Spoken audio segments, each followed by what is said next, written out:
Hi, guys. It is so nice to have a chance to talk to you again this week. Thank you so much for tuning in. It means a lot to me to still have the opportunity to share from God's Word with you each week, even though we can't gather together yet. So I'm looking for the day we can, but thank you for tuning in the meantime. I brought something to show you today, but it popped a little. I don't have time to make it again because I don't want to keep the film crew here too long. But I think you can still get the idea. I made you a sculpture that I make a lot in Treehouse. It's like remembering old times, right?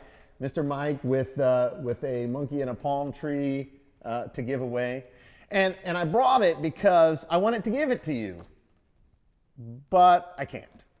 So here's the deal. I'm going to give this to somebody, one of you, I don't know who, but one of you that's watching right now, when we come back to church, you're going to get this balloon sculpture. I'm going to give it away, or it'll be a different one that's not popped.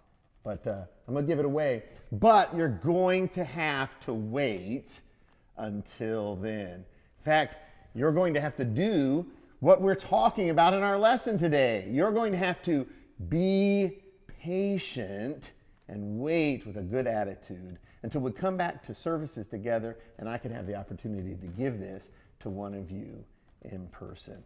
Awesome. So this is our second lesson on the book of Habakkuk. Last week we talked about Habakkuk's book, the book of Habakkuk, and how Habakkuk had some big problems with what was going on in Judah, in the world that he lived in. And he went to God in prayer and he told God how upset he was and how he felt like God should do something. And he didn't understand why God wasn't doing anything. And then God answered him. The whole book of Habakkuk is this conversation between Habakkuk and God. And last week we learned that that's how God wants us to be, that he loves us and he wants us to speak honestly with him. When we're upset, he wants us to tell him we're upset. When we're afraid, he wants us to tell him we're afraid. When we have questions or we're angry, he wants us to be honest with him about what we think and what we feel. He wants us to talk with him honestly. And this week, we're doing a second lesson from the book of Habakkuk. This lesson comes from chapter 2 and the first part of chapter 3. But in this lesson, we're learning that God wants us to be patient. How many of you guys like to be patient? I didn't think so. I don't like to be patient either. In fact, I had a conversation with Mr. John and Miss Bonnie. You guys remember Mr. John and Miss Bonnie. We haven't seen them in a while. But I was talking to them this week and just talking about how much I want to get together. And we've been sending each other some pictures about what's going on. And we're just talking about how much we want to see each other. And we're having a hard time waiting. We know we shouldn't get together right now, but we're having a hard time waiting. Isn't it hard to be patient? I bet some of you guys are having trouble being patient for some things right now too. Maybe you want to go back to school and see your friends. Maybe you want to go to the playground and play. Maybe you want to go to the store and with your mom and dad, and you can't do any of those things because you're a kid and they won't let you in. Right? And everybody keeps saying, just wait. When this is all over, we'll be able to do those things again. You'll be able to have a sleepover. You'll be able to go to the park. You'll be able to, and you have to be patient. It's hard, isn't it? So patience just means waiting with a right attitude. Waiting with a right attitude. And that's what we're talking about today. So last week in the book of Habakkuk, that's what God basically tells Habakkuk. Habakkuk tells God, he speaks to him honestly, and he tells him about all the rotten things that happen in Judah, and he tells him he doesn't understand why God doesn't do something. And then God tells Habakkuk what he's going to do, and Habakkuk doesn't like that idea. And he says, no, God, that's an awful idea. I don't want you to do that. I want you to fix these problems.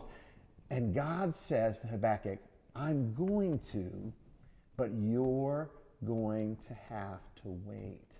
You're going to have to be patient.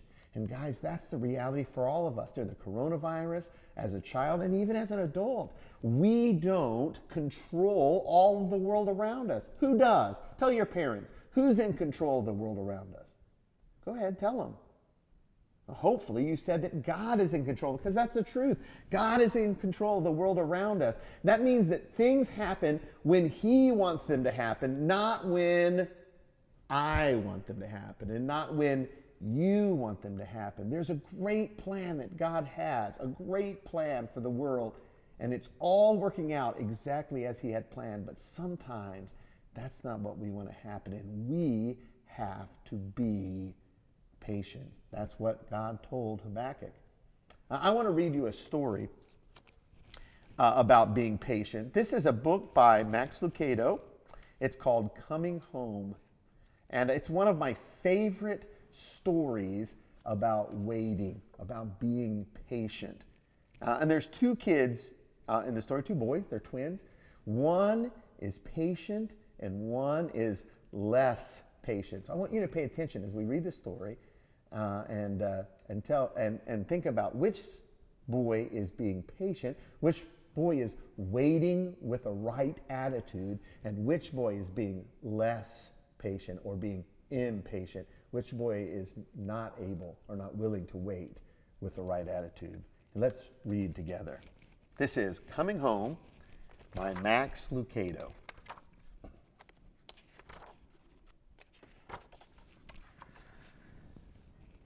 The two boys looked at the captain with astonishment.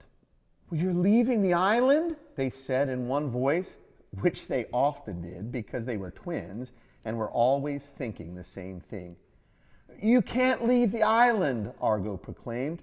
"Without you here, we would be so alone."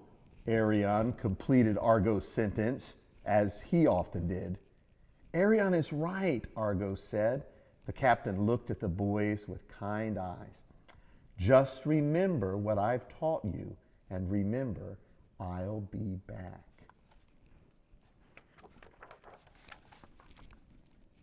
The boys couldn't imagine life on Terrene without the captain.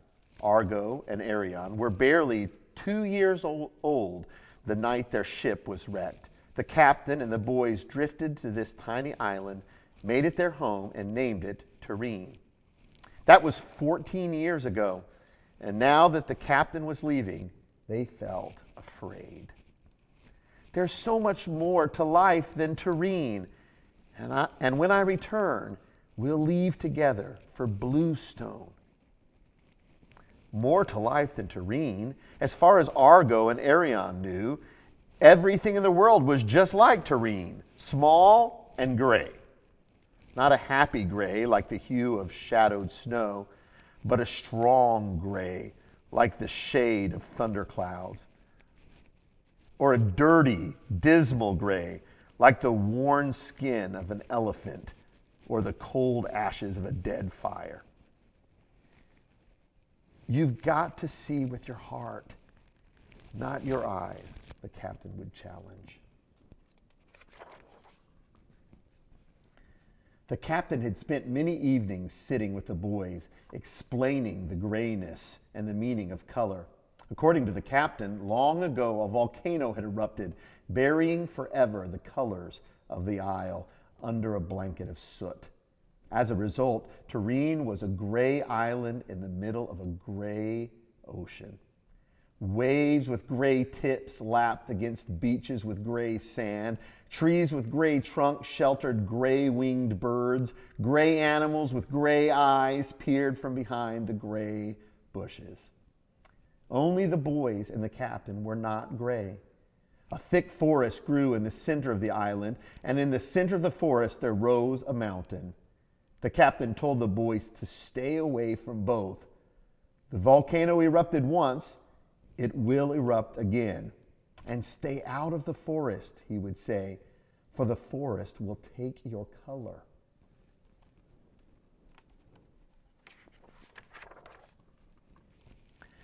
They believed the captain because he had seen 1,000 islands. There are islands, the captain told them, so vast you cannot walk around them even in 2 days. This amazed Argo and Arion, for they could run all the way around Terrene in a few hours. And there are islands where the sky is so clear and the water so sweet that the birds sing and the creatures leave the forest and come to the sand. Amazing. Birds didn't even sing on Terrene, and the creatures never left the forest. But there is one island that is most special. Bluestone, the boys would state in unison. They knew the name well, for it was the captain's home.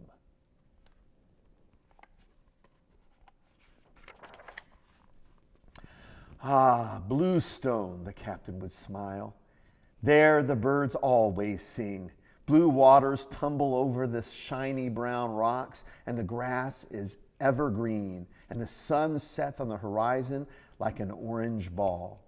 Argo and Arion would squeeze their eyes tight and try to picture the colors and hear the sounds, but they had never heard birds sing, and they'd only seen gray. The captain knew it was hard, so he would help them. Look at each other, he would venture. See your blue eyes? That's the color of water at Bluestone. And see your blonde hair? On my island, there are birds and sunsets with such splendor. And your teeth, see how white? They are the color of Bluestone's sands. It's like nothing you've ever seen here in Turin.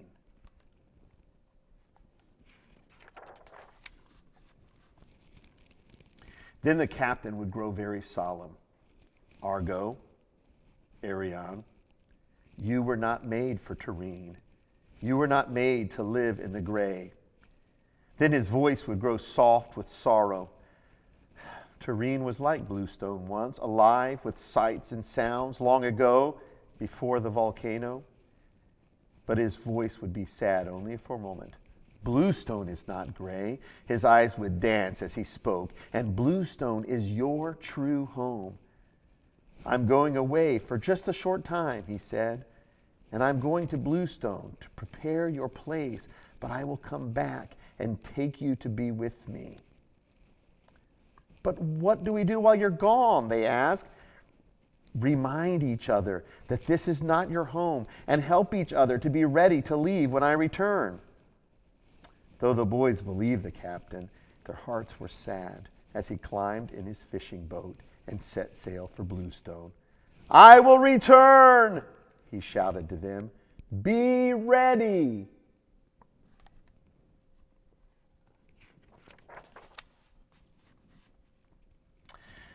So began the days when Argo and Arion were alone together on the island. At first, they were just alike and did exactly the same things. They would rise early in the morning, look at each other's faces, and think of Bluestone. Your eyes are like the waters we will see, one would say. And your hair is yellow like the birds we will see, the other would answer. We were not made for Turin, they would remind each other. We were made for another place. Then they would spend their day together, dreaming of the captain and remembering his words. When evening came, they would go to the eastern beach from which the captain had sailed. There they would remember his farewell. I will come back and take you to be there with me, one would quote. Be ready to leave when I return, the other would remind. And then they would rest for the night. They spent many days searching the horizon for their captain.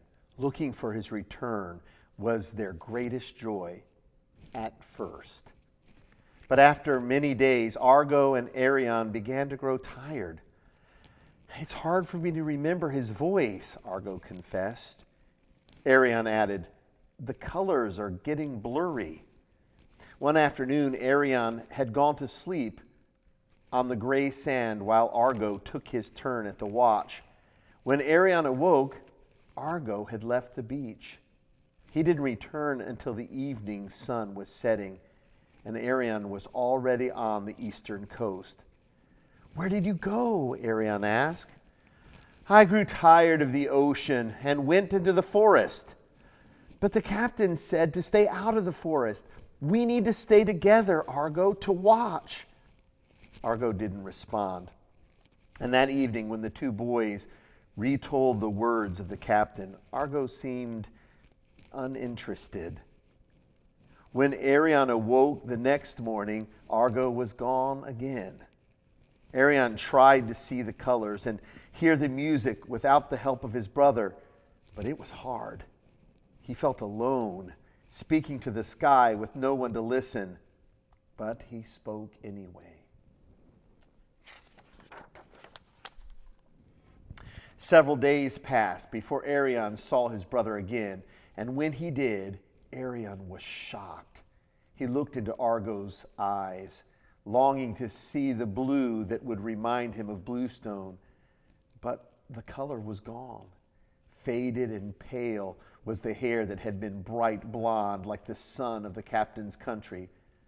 Argo, you've changed. No, I haven't, Argo argued. What's happening? I've made some new friends in the forest, the animals. They aren't evil.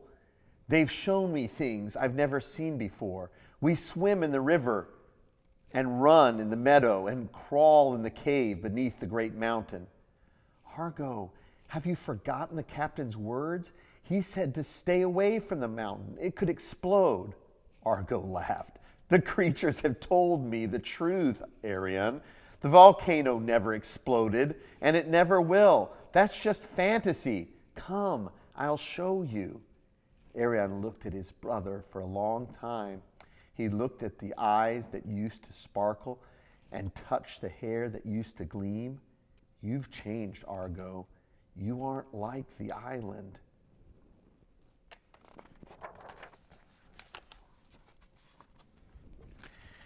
A little change doesn't hurt. Besides, what I'm doing in there is fun. Come with me. No, Argo, we must wait here. Maybe if you stay here, your color will return. Argo laughed again. Stay here and look for something that will never happen and miss the fun of the forest? You're a fool, Arion. If the captain were returning, he'd be back by now. Come on and meet my friends.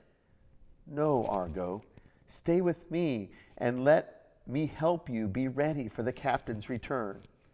The two brothers stood and looked at each other, Arion with sorrow and Argo with disbelief. You really think he's coming, don't you, after all this time? If you'd seen what I've seen in the forest, you wouldn't stay here on the beach. I've seen enough, Argo, Arion said sadly. The forest has stolen your beauty. Stay with me, change, before it's too late. But Argo just smiled and walked toward the trees and became a part of the grayness. A few days later, a speck of gold appeared on the morning horizon. The color Argo's hair used to be, only 1,000 times brighter. It sparkled and beamed like a fire in the night. The light cut through the gray with splendor. It was a grand schooner with billowed sails of purest white. The captain had returned. Arion could see him on the bow of the ship.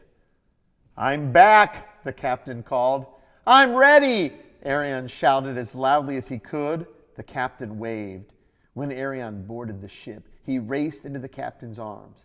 The weariness of the watch was forgotten. What Arion had been able to see only with his art, now he saw with his eyes. He thought of his brother and looked up at the captain. Argo chose Tureen.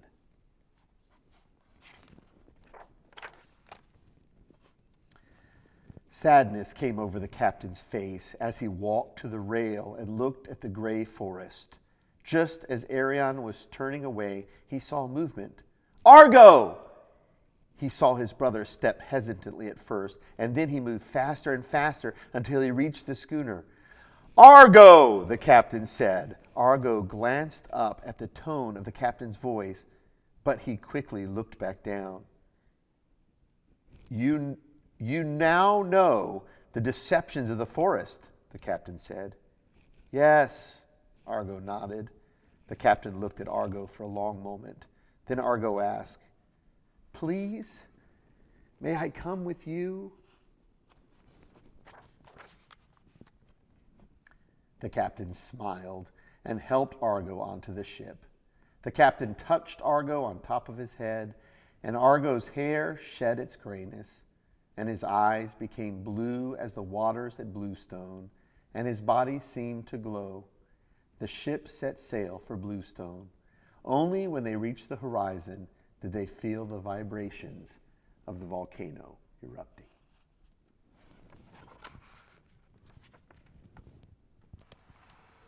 awesome. So that's my favorite story about waiting. It's really a story about the promises that God has made to us. And you may know some of them. But Jesus promised when he left and returned to his Father in heaven that he would return someday for us, just like the captain promised that he would return for the boys. God promised that he would bring an end to sin someday. And he promised that he would create a new heaven and a new earth where we will live with him forever. There will be no sin, and there will be no death, and there will be no tears or sadness. God promised that even the bad things that happen in our lives work for our good in the end. But sometimes we can't see the answers to those promises. Those promises don't come true every day. Sometimes we have to wait. We have to be patient, just like God promised Habakkuk, but told him he'd have to wait. God has promised us, and we have to be patient and wait for him as well. Next week, we're going to talk about some things about God that can help us with our attitude while we wait, that can help us to have the right attitude while we wait. And I can't wait to speak with you guys again. I hope you have a blessed week. God bless you. See you next week.